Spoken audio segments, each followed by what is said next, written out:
vou fazer um alerta aqui para você que faz endodontia, tá? Se até hoje você não fazia esse teste aqui, presta atenção, porque isso daqui pode ser absurdamente importante tanto para você quanto para o seu paciente, que é o seguinte: antes de começar qualquer tratamento ou, enfim, tanto começar o tratamento quanto também bater o martelo de falar assim, não, esse caso aqui não é endodontia, seja um dente que chegou para você avaliar, um dente que você efetivamente vai tratar, e você já, como já acompanha aqui a gente há bastante tempo, né, já me ouviu falar muito a respeito da importância de sempre fazer o passo a passo do diagnóstico, teste térmico frio, percussão, palpação, enfim, sondagem periodontal. Fala, Fernando, eu sempre anoto tudo, depois que a gente conversou aqui bastante, viu a importância, inclui mais esse teste aqui na sua rotina, que é você ter uma ideia de como está a função daquele dente, como aquele dente está se comportando durante a função, né? Até mesmo se a gente parar para pensar que hoje a maioria massiva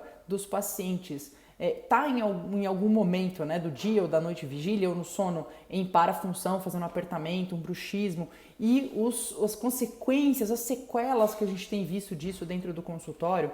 Se você não tem essa referência, se esse dente ele tem às vezes um contato prematuro, né, um trauma oclusal, se tem alguma interferência durante um movimento de lateralidade, enfim, se existe ali alguma coisa a ser pontuada, se você não tem essa referência, amanhã ou depois, se esse paciente faz o tratamento com você e você não orientou nada também, tá? Então, esse paciente que ele pode, lá naquele início, né, quando ele te procurou, ele podia estar com trauma oclusal, ou enfim, alguma outra coisa ali, que não foi detectado, não foi manejado e por isso ele deu sequência, né? E qual seria a sequência? Vamos supor que isso daí for suficiente para causar uma trinca no dente do paciente. A sequência disso, essa trinca evoluir, seja em profundidade, seja uma cúspide trincada. E o fato é, se amanhã ou depois esse paciente apresentar e começar a apresentar dor persistente, né, a perpetuação daquela dor, às vezes que ele já tinha antes, que ele chega e relata, poxa, esse dente não me dói para nada, mas dói a mastigação, e você não fez aquela identificação, não tem aquela referência inicial de como é que estava esse dente em função, né, ou seja, você não viu os contatos desse dente, aí possivelmente você vai se deparar com uma saia muito justa, né? De falar para o paciente, poxa, isso daqui, olha só, o problema não é o tratamento de canal, o problema é que esse dente está com contato assim, assado, está com um trauma excessivo, uma força excessiva aqui em cima dele, e agora esse seu dente, vamos supor, pior cenário, né? Esse dente evoluiu realmente para uma trinca aí, em região, né, já radicular, mais profunda, e que inviabiliza a permanência desse elemento dentário.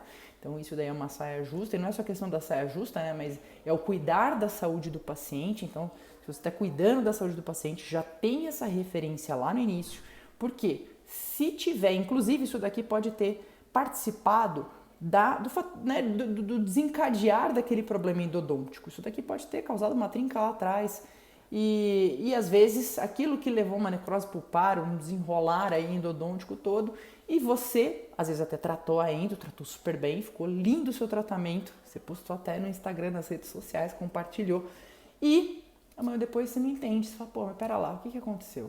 Né? Por que isso daqui deu errado? E você deixou de identificar lá atrás o fator tanto que tinha causado a endo, né, que poderia ter causado ou não, né, também tem casos que não vai ser esse o fator que vai causar, mas eventualmente pode ser um fator que perpetue essa dor lá na frente, no pós-operatório. O paciente pode ter um desfecho, né, dessa história toda muito pior, um prognóstico pior, em função, às vezes, de ter pulado um teste extremamente simples. Eu falo dos melhores custos-benefícios que a gente pode investir ali no momento de exame clínico do paciente.